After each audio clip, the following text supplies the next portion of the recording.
Mga master, may nagtatanong kasi sa akin na yung motor niya daw kapag kalilili ko is kumakayod yung kanyang plate sa kanyang preno.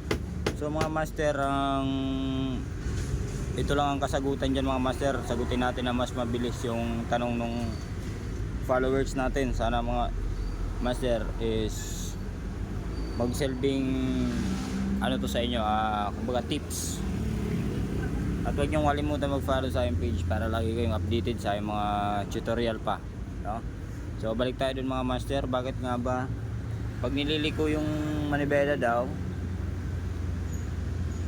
sumasayad yung kanyang disc kaliwat kanan kapag nililiko, pero kapag nakadiretso naman daw okay naman daw.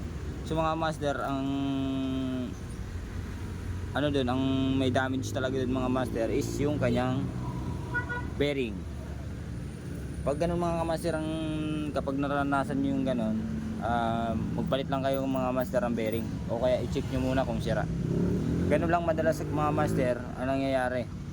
So yung nagsasabi na, kasi may pinagtanungan daw siya na is kailangan daw palitan yung kanyang rotor disc kasi bengkong daw, kaya sumasayad. So mga master, hindi po sa lahat ng sumasayad to ay bengkong.